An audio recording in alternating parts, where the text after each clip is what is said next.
Assalamualaikum warahmatullahi wabarakatuh. Selamat pagi anak-anakku kelas 8. Hari ini kita akan belajar bahasa Indonesia bersama saya, Bu Sunarsih. Nah, materi kita yang pertama adalah berita. Anak-anakku semuanya, di era globalisasi saat ini, hampir setiap hari di semua media sosial, berita sudah menjadi konsumsi kita sehari-hari, ya kan? Nah, oleh karena itu, kita semua harus bisa menyaring semua berita itu dengan bijak. Mana yang merupakan fakta dan mana yang hoax.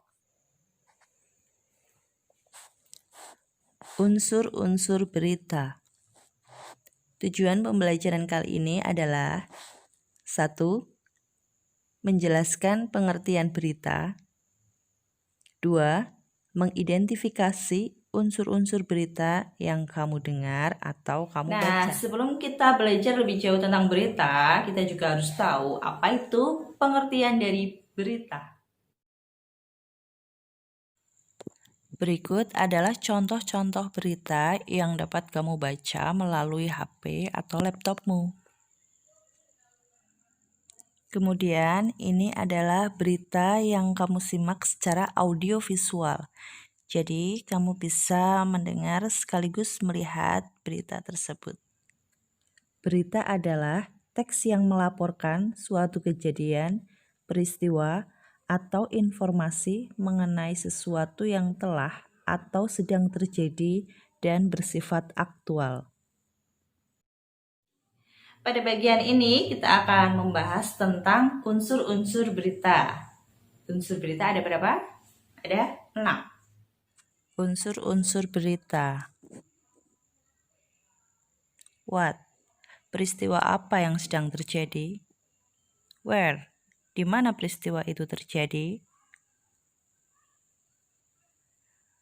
When?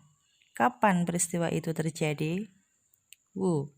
Siapa yang terlibat dalam peristiwa itu? Why? Mengapa peristiwa itu terjadi? How? Bagaimana peristiwa itu bisa terjadi? Tinggal menghafalkannya adalah adik Simba. Ya. Apa?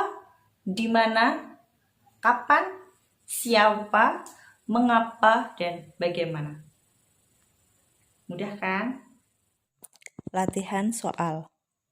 Simaklah berita berikut, kemudian tentukan unsur-unsur beritanya. Seluruh sekolah yang berada di daerah zona kuning penyebaran virus COVID-19 untuk kembali melakukan pembelajaran tatap muka.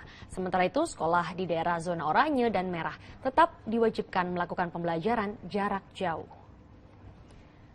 Kemarin, Menteri Pendidikan dan Kebudayaan Nadiem Makarim mengumumkan akan mengizinkan sekolah yang berada di zona kuning untuk bisa menggelar pembelajaran tatap muka. Sebelumnya pembelajaran tatap muka hanya diizinkan bagi sekolah di zona hijau. Namun bagi sekolah yang berada di daerah zona oranye dan merah masih harus melakukan pembelajaran jarak jauh. Ada beberapa ketentuan bagi zona kuning yang akan melakukan kembali pembelajaran tatap muka. Juga para siswa yang ada di sangat sulit, begitu banyak tantangan. Sekian pertemuan kita pada hari ini.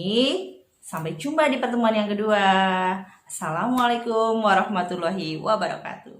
Dadah.